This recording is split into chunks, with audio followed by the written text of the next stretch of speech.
Student welcome to online class. मैं Neeta Sharma class 10th को chapter number 10 सुभाषित Ratnani पढ़ा रही थी। सुभाषित रत्नानी का मतलब होता है अच्छे वाक्य जो रत्नों के समान होते हैं। तो अच्छे वाक्य कौन कौन से बताए गए हैं वे हमने इस पाठ में पढ़े थे। पहले इसमें हमने 1 से लेकर 8 तक के श्लोक पढ़ लिए थे, जिनमें पहले में बताया गया था कि पृथ्वी के 3 रत्न माने गए हैं। दूसरे में ये बताया गया था कि हमें प्रिय वाक्य बोलने चाहिए हमेशा। तीसरे में बताया था कि गुणों से ही हमेशा गौरव प्राप्त होता है। चौथे में बताया गया था कि पात्र और अपात्र कौन सा होता है, उनका भेद कैसे मालूम पड़ता है। और चौथे पाँचवें में बताया गया था कि लगातार परिश्रम करने से हमें सफलता प्राप्त होती है। और छठे में बताया गया था कि हमें विद्या ग्रहण करना चाहिए, अपने को अजर अमर मानते हुए, और धर्म का आचरण करना चाहिए हमें अपने को, ये समझ कर कि मृत्यु हमें कभी भी आ सकती है। फिर सातवें में बताया था कि हमें धन धान्य विद्या आदि के को ग्रहण करने में कभी भी शर्म नहीं करनी चाहिए। फिर आठवें में बताया था कि जो दुष्ट व्यक्ति होते हैं वो अपनी शक्तियों का प्रयोग दूसरों को दुख देने के लिए करते हैं, और जो अच्छे व्यक्ति होते हैं वो अपनी शक्तियों का प्रयोग दूसरों को खुश करने के लिए करते हैं। अब आगे हम देखेंगे 9 नंबर वाला। खलह सरसप मात्राणि पर छिद्राणि पश्यति आत्मनो बिल्व मात्राणि पश्यन् अपि न पश्यति। खलह यानी दुर्जन व्यक्ति सरसप मात्राणी यानी राई के समान छोटी से छोटी गलती भी, पर छिद्राणी दूसरों की गलतियां, पश्यति देख लेता है। तो इसमें ये बताया गया कि जो दुष्ट व्यक्ति होता है वो दूसरों की गलतियां जो राई के समान छोटी से छोटी होती है उसे भी देख लेता है या उसे भी बता देता है। आत्मनो अपनी बिल्व पत्र पात्राणी मात्राणी बिल्व फल के समान बड़ी से बड़ी गलती को भी नहीं देखता है, यानी देखता हुआ भी नहीं देखता है, यानी उसको दिखाई देते हुए भी उनको नहीं दिखाई देती है। तो इस श्लोक का अर्थ ये हो जाएगा कि जो दुष्ट व्यक्ति होते हैं वो दूसरों की गलतियों को ढूंढने का काम करते हैं। तो यहाँ दोबारा देखना इसका अर्थ, दुष्ट व्यक्ति राई के समान छोटी से छोटी गलती भी दूसरों की देख लेते हैं, परंतु अपनी बिल्व फल के समान बड़ी से बड़ी गलती दिखाई देते हुए भी नहीं देखते हैं। अब आगे है 10 नंबर। शोकाराति परितराणम प्रीति विस्त्रभम भाजनम केन रत्न इदम सृष्टम मित्रम इति अक्षर द्वयम। शोकाराति यानी शोकाराति का मतलब होता है शोक रूपी शत्रु से बचाने वाला। आराति का मतलब होता है शत्रु से। परित्राणम यानी रक्षा करने वाला या बचाने वाला। शोक रूपी दुख से या शत्रु से बचाने वाला।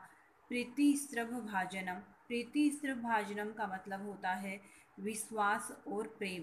प्रीति यानी प्रेम, विस्त्रभ यानी होता है विश्वास का पात्र, भाजनम यानी पात्र, केन यानी किसने रत्न इदम इस रत्न को सृष्टम बनाया, मित्रम मित्र, अक्षर द्वयम दो अक्षरों वाला शब्द।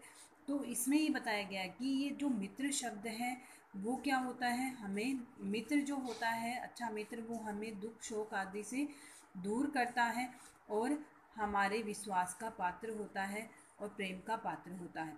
तो इसमें बताया गया है कि जो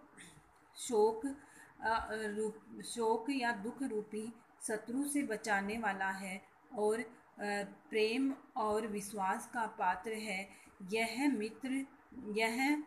दो अक्षरों वाला मित्र शब्द किसने अक्षरों वाला मित्र रत्न शब्द किसने बनाया था। तो दोबारा अर्थ देख लेना फिर से कि दुख या शोक रूपी शत्रु से बचाने वाला प्रेम और विश्वास का पात्र यह मित्र रूपी यह दो अक्षरों वाला मित्र शब्द रत्न किसने बनाया था। नेक्स्ट है इसमें परोक्षे कार्यहंतारः प्रत्यक्ष प्रियवादनम वर्जयेत् तादृशम मित्रम विश्वकुंभम पयोमुखम। इसमें ये बताया गया कि हमें ऐसे मित्रों से दूर रहना चाहिए जो सामने तो हमारे मीठे मीठे बोलते हैं लेकिन पीठ पीछे से हमारे छुरा भोगते हैं। इसका मतलब ये हो गया कि ऐसे मित्र जो हमारे सामने तो मीठे मीठे बोल रहे हैं लेकिन हमारे दूर होते ही हमारे पीठ पीछे से हमारी बुराइयां करते हो, हमारा नुकसान करते हो, ऐसे मित्रों से हमें क्या होना चाहिए, दूर रहना चाहिए। और ऐसे मित्र किसके समान होते हैं कि ऐसा मटका जो ऊपर से उसका मुंह तो कैसा हो, दूध लगा हुआ हो लेकिन वो अंदर से विष से भरा हुआ हो, ऐसे मित्रों से हमें दूर रहना चाहिए। तो परोक्ष कार्य हंतार है, प्रत्यक्ष है प्रियवादन।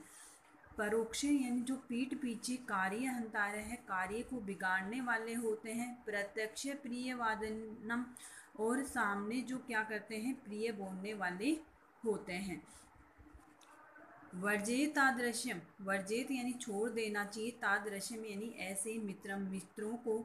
विश्व कुंभम, विश्व कुंभ का मतलब होता है विष से भरे हुए, विष कुंभ यानी जहर वाले घड़े को, पयो मुख है यानी दूध मुँह वाले, दूध के मुँह वाले ऐसे विष से भरे हुए घड़े को हमें विष के समान ऐसे मित्र को छोड़ देना चाहिए। तो इसका दोबारा अर्थ होगा कि जो परोक्षी कार्य हंतारे है, जो पीठ पीछे से हमारा कार्य बिगाड़ने वाले होते हैं लेकिन सामने हमारे प्रिय बोलने वाले होते हैं, ऐसे दूध मुँह वाले विष से भरे घड़े के समान उस मित्र को छोड़ देना चाहिए।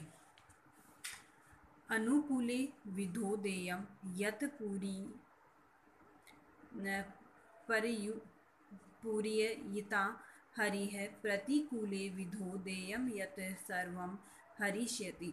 अब इसमें ये बोला गया कि यदि हमारा भाग्य या हमारा जो विधि होती है वो यदि हमारे अनुकूल होती है तो जो वस्तु हमारे पास नहीं है वो भी हमें प्राप्त हो जाएगी, लेकिन यदि भाग्य के प्रतिकूल रहने पर जो हमारे पास होता है वो भी चला जाता है।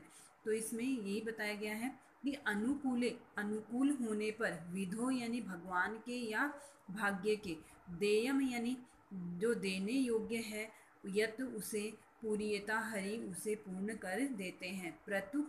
प्रतिकूले और प्रतिकूल होने पर, विधो यानी भाग्य के प्रतिकूल होने पर देय यत है, जो देय होता है, जो दिया हुआ होता है, सर्वम हरिष्यति उसको भी छीन लेता है।